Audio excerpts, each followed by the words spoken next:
सोनिया के लिए इंस्टाग्राम पर रील्स बनाना ही उसकी जिंदगी बदलने का एकमात्र रास्ता था, क्योंकि उसने ना सिर्फ बड़े बड़े सपने देख रखे थे, बल्कि वो खुद एक ऐसे परिवार से आती थी जहां उसने अपने पेरेंट्स को दो पैसे कमाने के लिए स्ट्रगल करते देखा था। उसके माता पिता बिहार से थे, जो काम धंधे की तलाश में दिल्ली में आकर बस गए थे। पूरी फैमिली वेस्ट दिल्ली के नांगलोई में एक किराए के घर में रहती थी। सोनिया के फादर जानवरों का चारा बेचते और माँ घर घर जाकर काम करती थी। पैसों की कमी के चलते सोनिया को भले ही 10th स्टैंडर्ड के बाद स्कूल छोड़ना पड़ा, लेकिन उसने सपने देखना नहीं छोड़ा था। वो अपनी फैमिली को इस गरीबी के दलदल से निकालना चाहती थी और चाहती थी कि उसका खुद का एक घर हो। इसलिए उसने सोशल मीडिया इन्फ्लुएंसर बनने का फैसला लिया। पढ़ाई छूटने के बाद उसने अपने कुछ सेविंग से एक स्मार्टफोन खरीदा और इंस्टाग्राम पर रील्स बनाना शुरू कर दिया। जब पेरेंट्स काम के लिए घर से चले जाते तो वो घर के सारे काम निपटाने के बाद दिन भर रील्स बनाती रहती। वो कॉन्फिडेंट थी कि अगर वो रेगुलरली कंटेंट अपलोड करती रहेगी तो एक दिन उसकी फॉलोइंग इतनी बढ़ जाएगी कि उसे पेड अपॉर्चुनिटीज मिलने लगेंगी। वो ऑफन अपने रील्स को शूट करने दिल्ली शहर के पॉपुलर स्पॉट्स जैसे कनॉट प्लेस पर भी जाती। इसके रिजल्ट्स भी उसे दिखने लगे जब उसकी फॉलोइंग बढ़ने लगी। इन सब के साथ उसने सिलाई का काम भी सीखना शुरू किया ताकि वो रील्स के लिए खुद के डिजाइनर कपड़े सिल सके। इन शॉर्ट, सोनिया और सोना को हर हाल में सोशल मीडिया इन्फ्लुएंसर बनना था और धीरे धीरे करके उसके 7,000 से भी ज्यादा फॉलोअर्स हो गए। लेकिन किस्मत को तो कुछ और ही मंजूर था। सोनिया के सपनों ने उड़ान भरना शुरू ही किया था कि तभी उसकी जिंदगी में एक भूत ने दस्तक दी। जी हाँ, एक भूत, एक ऐसा भूत जिसने सोनिया की सपनों से भरी कहानी का अंजाम ऐसा बदला जिसकी उम्मीद उसने कभी नहीं की थी। Welcome to the show. My name is Shashwat and you are watching the dark case of Sonia Kumari. Sonia social media की दुनिया में पूरी तरह से डूब चुकी थी, क्योंकि उसके अकॉर्डिंग सिर्फ यही एक तरीका था उसकी किस्मत को बदलने का। लगभग 1 साल पहले जब उसकी उम्र करीब 19 साल की रही होगी, तब उसकी जिंदगी में एक भूत आया और दोनों के बीच लव अफेयर शुरू हो गया। यह सो कॉल्ड भूत कोई पैरानॉर्मल मूवी वाला भूत नहीं, बल्कि उसका सीक्रेट बॉयफ्रेंड था जिसे वो प्यार से भूत बुलाती थी। शुरुआत में तो सोनिया के घर वालों को इस नए शख्स के बारे में कोई खबर नहीं थी, लेकिन वक्त के साथ सोनिया ने अपने इस रिश्ते को धीरे धीरे दुनिया के सामने लाना शुरू कर दिया। इनफैक्ट अपने इंस्टा अकाउंट पर भी उसके साथ अपनी पिक्चर्स पोस्ट करना शुरू कर दी। सोनिया अपने इस भूत के प्यार में बेहद पागल थी और उम्र के जिस मोड़ पर वो थी उसमें तो नया नया इश्क कुछ लोगों के सर चढ़कर ऐसे बोलता है कि उन्हें दुनिया में बाकी सारी चीजें दिखाई और सुनाई देना बंद हो जाती हैं। और ऐसा ही कुछ सोनिया के साथ हुआ। सोनिया के नेचर में विजिबल चेंजेस दिखने लगे थे, जिसे उसकी बहन और माँ ने भांप लिया था। उनको ये खबर तो हो गई थी कि सोनिया किसी से प्यार तो करती है, लेकिन वो कौन है, कहाँ रहता है, क्या करता है, इसका अंदाजा उन्हें बिल्कुल भी नहीं था। और जब जब उन्होंने इस बारे में सोनिया से बात करने की कोशिश की तो उसने वही घिसा पिटा जवाब दिया कि उसका नाम भूत है।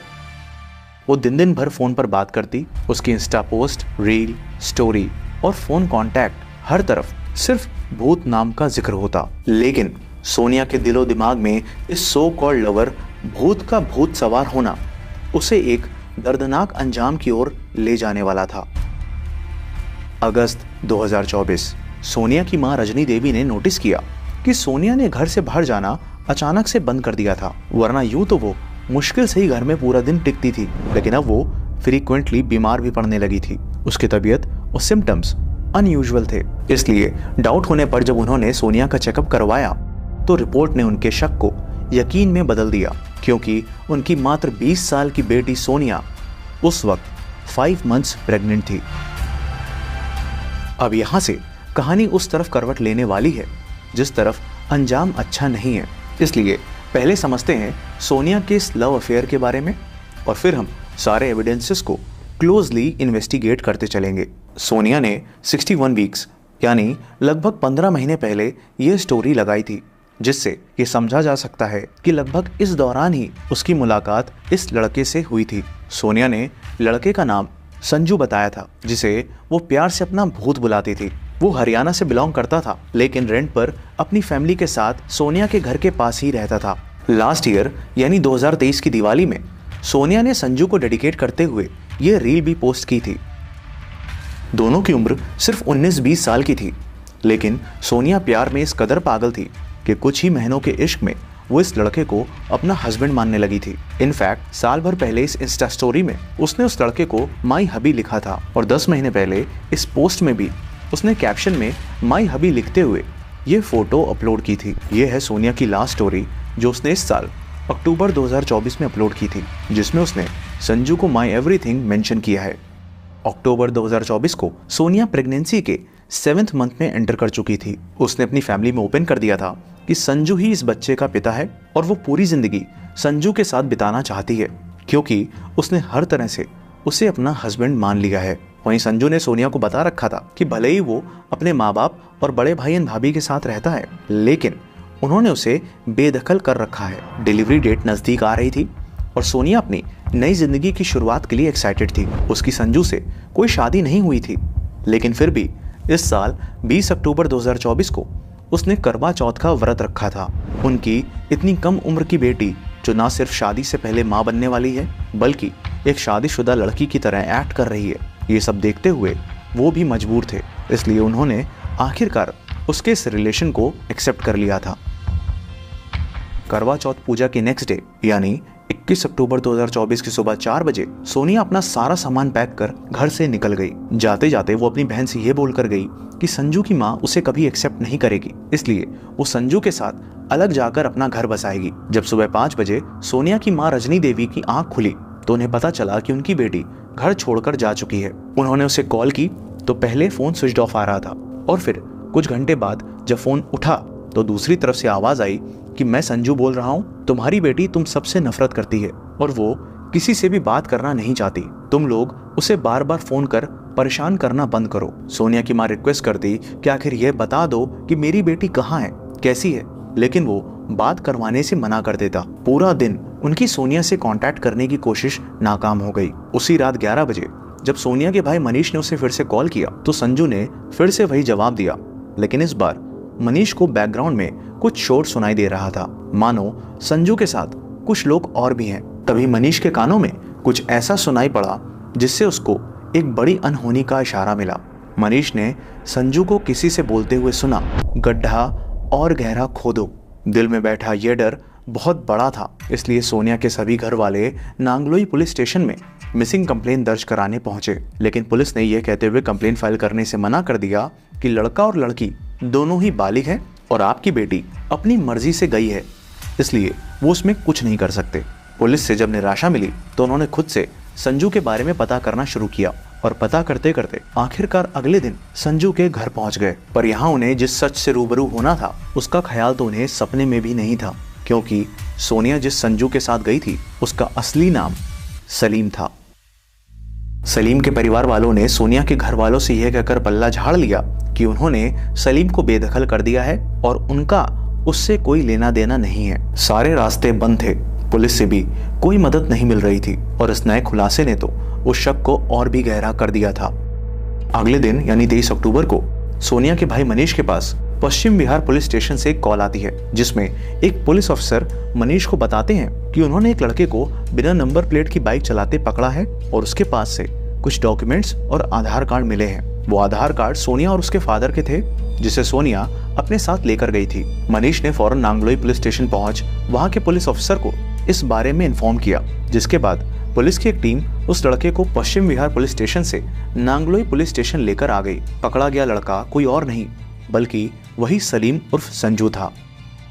पुलिस ने जब उससे सोनिया के बारे में पूछा तो पहले उसने कहा कि अब वो किसी से मतलब नहीं रखना चाहती है, लेकिन पुलिस ने जब सलीम की अच्छे से खातिरदारी की तब उसकी जुबान से सच निकलना शुरू हुआ और यह सच एक ऐसी साजिश थी जिसमें सोनिया को बड़ी चालाकी से फंसाया गया था।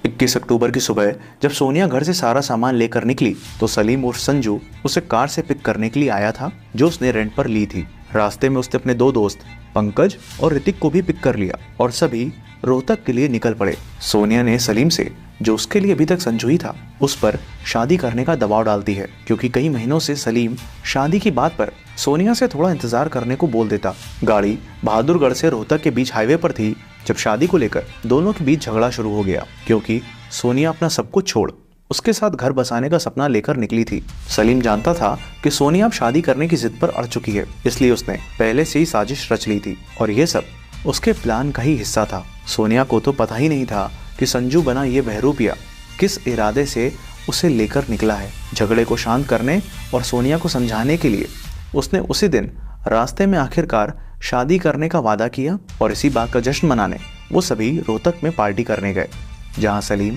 और उसके दोनों दोस्त पंकज और ऋतिक ने शराब पी। शराब पीने के बाद देर रात वो रोहतक से लगभग 20 किलोमीटर दूर मदीना गांव के एक सुनसान इलाके में पहुंचे, जहां तीनों ने मिलकर 7 महीने की प्रेग्नेंट सोनिया को न सिर्फ बेरहमी से पीटा बल्कि मोबाइल चार्जर की केबल से गला घोंट उसकी सांसें छीन ली।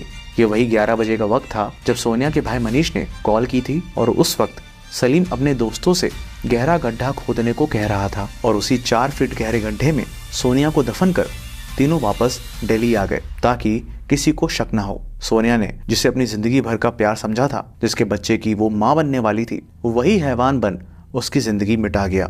यहाँ तक उसे पेट में पल रहे अपने उस मासूम बच्चे का भी ख्याल नहीं आया। ये पूरा प्लॉट सलीम ने पुलिस के सामने कन्फेस कर लिया। उसने बताया कि सोनिया उसे बार बार शादी करने का प्रेशर डाल रही थी, लेकिन वो इसके लिए तैयार नहीं था। उसने सोनिया से इस बच्चे को अबॉर्ट करने के लिए भी कहा, लेकिन सोनिया हर कीमत में ये बच्चा चाहती थी और उसके साथ घर बसाने की जिद कर रही थी, जिस वजह से उसने सोनिया को हमेशा के लिए रास्ते से हटाने का सोच लिया। सलीम ने बड़े ही प्लान वे में सोनिया को अपने प्यार के जाल में फंसाया था। उसने न सिर्फ अपना नाम संजू बताया बल्कि हिंदू धर्म से होने का पूरा खेल रचा। इन दोनों फोटोज में अगर आप गौर से देखोगे तो उसने हाथों में कड़ा पहन रखा है। जब वो सोनिया के साथ होता तो कभी कभी माथे पर टीका भी लगा लेता और सारे हिंदू त्योहार भी साथ मनाता। सोनिया के मोहल्ले वालों ने पुलिस को बताया कि उन्होंने इस लड़के को अक्सर सोनिया के घर उस वक्त आते देखा है जब वो घर पर अकेली होती थी। और सबसे शॉकिंग पार्ट, जब हमने इन डेप्थ रिसर्च की तो ये सामने आया कि सोनिया के मर्डर करने के बाद उसने अपनी इंस्टा आईडी का यूजर नेम SSanju_17 से SSalim_17 कर लिया। 2 बातें अभी भी अनक्लियर हैं। पहला कि क्या सोनिया को एंड तक इसकी सच्चाई, इसकी असली आइडेंटिटी पता चल पाई, और दूसरा कि क्या सोनिया ही वो पहली लड़की थी जो इसके जाल में फंसी थी, या इसके पहले भी यह और लड़कियों को यूं ही फंसा चुका था। क्योंकि इसकी इंस्टा आईडी का अबाउट सेक्शन कहता है कि इसने यूजर नेम 10 बार बदले थे। बट एक बात जो एकदम क्रिस्टल क्लियर है वो ये है कि सलीम का इंटेंशन सोनिया के साथ सिर्फ और सिर्फ फिजिकल रिलेशन बनाने का था। उसको सिर्फ अपनी हवस मिटानी थी, जिसके लिए उसने सोनिया से प्यार का ढोंग किया, शादी का वादा कर उससे संबंध बनाए, जिस वजह से वो प्रेग्नेंट भी हो गई।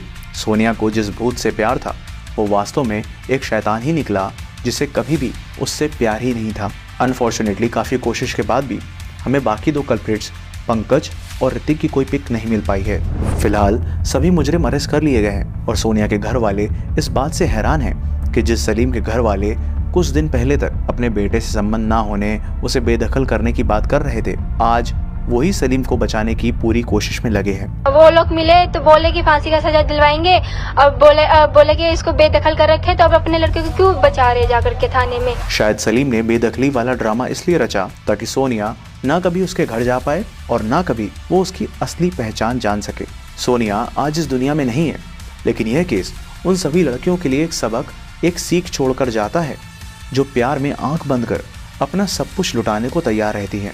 ये ज़रूरी नहीं कि जो कनेक्शन आप महसूस कर रहे हो, जो इंटेंशन आपके दिल में हो, वही सामने वाले शख्स के अंदर हो। बड़ा आसान है आज के वक्त में कई नकाब ओढ़कर धोखा देना। इसका मतलब ये बिल्कुल भी नहीं है कि आप अपने आसपास सभी पर शक करने लग जाएं, लेकिन ये बेहद ज़रूरी है कि किसी रिश्ते में आगे बढ़ने से पहले थोड़ा ठहरें, थोड़ा वक्त लें, क्योंकि मैंने पहले भी कहा है कि इन सब सिचुएशंस में वक्त ही आपका सबसे अच्छा दोस्त होता है। Please be observant, be vigilant and be cautious. थोड़ा ठहर कर देखने से कभी कभी रियलिटी के ऊपर छाया धुंधलापन मिट जाता है। जैसे उबलते पानी में आपको अपना चेहरा साफ नहीं दिखाई दे सकता, वैसे ही प्यार में पड़े इंसान के दिलो दिमाग में जब इमोशंस और फीलिंग्स उबाल मार रही होती है तो उसके लिए सच्चाई देख पाना मुश्किल होता है, जिसका फ़ायदा वो बहरूपिया उठा लेते हैं। और जब तक समझ आता है तब तक समय भाप बनकर उड़ चुका होता है। तो ये था आज का केस। अपना ख्याल रखें, मिलते हैं अगले केस के साथ। अगर आप क्राइम केसेस ऑडियो फॉर्म में सुनना पसंद करते हैं तो आप स्पॉटिफाई पर हमारे पॉडकास्ट को सुन सकते हैं, जिसका लिंक डिस्क्रिप्शन में दिया हुआ है। और ढेर सारा प्यार और सपोर्ट देने के लिए दिल से थैंक यू।